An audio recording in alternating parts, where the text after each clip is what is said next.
Assalamualaikum warahmatullahi wabarakatuh. Yang kami hormati Bapak Susanto Budi Sulistyo selaku dosen pengampu mata kuliah elektronika dan instrumentasi. Pada kali ini, kelompok kami akan mempresentasikan hasil diskusi kami terkait dengan tugas Project Based Learning, yaitu PKM GFT dengan judul Smart Rice Warehouse, konsep gudang pintar berbasis IoT sebagai optimalisasi produktivitas industri beras di Indonesia. Saya, Sasya Putri Aulia Hakim dengan NIM A1C022013 selaku moderator pada presentasi kali ini dan juga teman-teman saya yang akan memaparkan materi yaitu ada Salmadina Jihanuha dengan NIM A1C022015, Ahmad Ali dengan NIM A1C022027, Ahmad Zainal Abidin dengan NIM A1C022031, dan Bima Parikesit dengan NIM A1C022039. Yang berikutnya akan dipresentasikan oleh teman-teman saya, silahkan.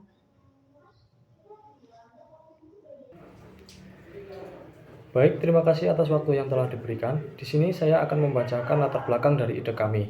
Jadi, latar belakang dari ide kami yaitu mengenai peningkatan beras yang selalu meningkat dari tahun ke tahun.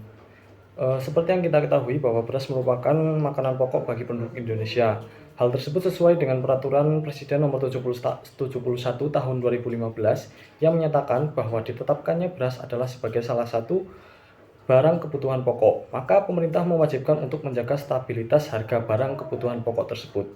25 juta ton jumlah konsumsi beras pada tahun 1984 sampai 1986 berhasil mengantarkan Indonesia menjadi predikat swasembada pangan, dan hal tersebut menunjukkan betapa besarnya produksi beras di Indonesia. Pembuatan gedung menjadi solusi untuk mengatasi permasalahan yang timbul akibat adanya peningkatan stok beras dari tahun ke tahun. Penyimpanan dilakukan agar kualitas beras tetap terjaga dan mempermudah pengangkutan barang. Gudang pintar berbasis Internet of Things atau IoT menawarkan sebuah konsep gudang penyimpanan yang mampu mengatur penataan beras dalam gudang. Kemudian, tujuan dan manfaat. Tujuan dari ide kami yaitu meningkatkan efisiensi penyimpanan dan mengurangi biaya operasional untuk menjaga stabilitas harga, menjaga suhu dan kelembapan agar mutu beras tidak menurun secara signifikan, mempermudah dalam proses penataan dan memberikan informasi keberadaan beras yang masuk, dan mengetahui beras mana yang akan terlebih dahulu didistribusikan. Kemudian manfaat dari ide kami yaitu mempermudah dalam proses penyimpanan secara cepat dan terstruktur. Smart Rice Warehouse dapat menjaga mutu beras. Sistem yang tertata memungkinkan beras mendapatkan sirkulasi udara sehingga mencegah beras menjadi lembab.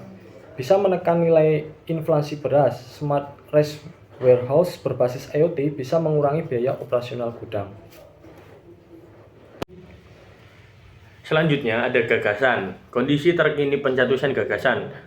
Nota keuangan APBN 2021, pemerintah menganggarkan sebanyak 104,2 triliun untuk meningkatkan produksi pangan dan mendukung pemulihan ekonomi. Anggaran tersebut memuat kebijakan untuk mendorong produksi komoditas pangan. Salah satunya, pemerintahan membuat rencana ketahanan pangan dengan produksi 54,7 juta ton beras. Lalu, pengaturan tata letak barang tentunya sulit dilakukan secara manual, terlebih penyimpanan beras dalam kapasitas besar seperti gudang bulog. Penataan ruang sangat penting tentunya untuk sebuah penempatan barang, di mana sirkulasi udara yang ada membantu kondisi suhu dan kelembaban, yang dimana suhu dan kelembaban itu berpengaruh untuk menjaga ketahanan mutu dari beras itu sendiri. Selanjutnya ada solusi yang ditawarkan, yaitu diperlukan suatu sistem yang dapat mengontrol gudang secara otomatis. Smart Warehouse dengan menggunakan perangkat cerdas tertanam atau Internet of Things yang biasa disingkat menjadi IoT dapat menjadi solusi, yakni dengan algoritma yang ditanamkan pada microcontroller. Aktuator dapat mengeksekusi perintah dengan hasil pengukuran atau pendeteksi oleh sensor. Pada sistem ini data akan disimpan dan disampaikan melalui sistem agar mempermudah dalam pengecekan barang.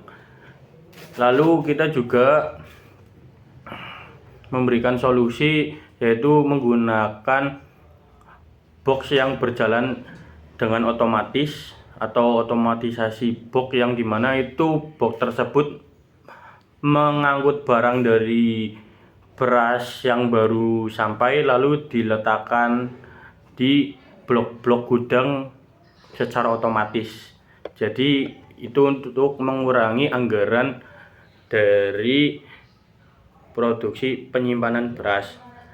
Untuk sistem sensornya sendiri, untuk pendeteksi barangnya kita menggunakan sensor cahaya, yang dimana sensor cahayanya kita letakkan di bagian bawah dari blok-blok gudang tersebut. Jadi ketika barang masuk, nanti sensor cahaya akan menerima bahwa pada blok tersebut terdapat beras.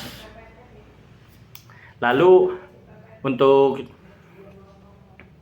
itu kita memerlukan cahaya dari gudang itu tersendiri. Sedangkan gudang itu sendiri kan rata-rata agak lumayan gelap, walaupun seharusnya terang, karena kita butuh penerangan untuk menjaga biar beras tidak lembab dan juga sirkulasi udara yang menopang agar mutu beras tidak cepat rusak. Terima kasih. Berikut merupakan pihak-pihak yang terkait dan yang terlibat dalam konsep Smart Warehouse yang kami rancang. Yang pertama ada pemerintah pusat dan daerah, yang kedua ada masyarakat, yang ketiga ada operator, yang keempat ada engineer. Berikut terdapat langkah-langkah yang nantinya akan kami jalankan sebagai upaya untuk merealisasikan konsep Smart Warehouse ini. Yang pertama yaitu membuat cetak biru desain rancangan, yang kedua melakukan beberapa riset dan berdiskusi dengan semua pihak terkait yang akan berkontribusi dalam perencanaan terkait hal ini, yaitu Smart Warehouse-nya. Yang ketiga mengajukan perizinan kepada pemerintah dan semua pihak yang terkait dalam pembangunan konsep teknologi tersebut. Yang keempat, proses perencanaan rancangan teknologi atau dapat dikatakan sebagai penentuan perencanaan pembangunan proyek agar meminimalisir terjadinya penundaan. Yang kelima, pembuatan coding untuk pemerintah box lift dan juga pengoperasian sensor blok gudang. Selanjutnya yaitu langkah yang keenam, pembuatan box lift karung beras otomatis sesuai dengan cetak biru, di mana box lift akan digunakan untuk memindahkan beras menuju blok gudang secara otomatis. Yang ketujuh, proses penempatan sensor. Sensor ditempatkan pada setiap bagian blok gudang untuk memudahkan operator mengetahui ketersediaan beras yang ada pada blok tersebut. Yang kedelapan, pembangunan sistem layar monitor untuk mendeteksi ketersediaan stok beras. Yang kesembilan, pengoperasian sistem sensor dan layar monitor dihubungkan dengan microcontroller yang dapat memantau gudang selama 24 jam. Yang ke-10, data yang terekam oleh layar monitor akan memudahkan operator dalam mengambil atau mengetahui stok beras yang harus diambil terlebih dahulu. Yang ke-11, beras dalam box lift akan dipindahkan secara otomatis menggunakan sistem menuju truk, pengangkut, dan siap untuk didistribusikan ke konsumen, yaitu masyarakat. Oke, yang terakhir ada kesimpulan. Sistem Smart Warehouse merupakan sistem otomatisasi di mana sistem tersebut dapat mengatur penataan gudang yang dapat mengeksekusi perintah sesuai dengan hasil pengukuran atau pendeteksian oleh sensor, menjadi solusi atas terbatasnya ingatan manusia yang sering lupa atau yang biasa disebut dengan human error, kurangnya efisiensi operasional dan mutu beras. Smart Warehouse dapat direalisasikan dalam waktu kurun dari 10 tahun ke depan. Bagi pengguna, Smart Warehouse ini membantu dalam menata gudang dan menjaga mutu beras, sedangkan dampak untuk bangsa dapat menjaga kestabilan harga beras. Terima kasih. Baik, sekian presentasi dari kelompok kami. Kurang lebihnya mohon maaf. Wassalamualaikum warahmatullahi wabarakatuh.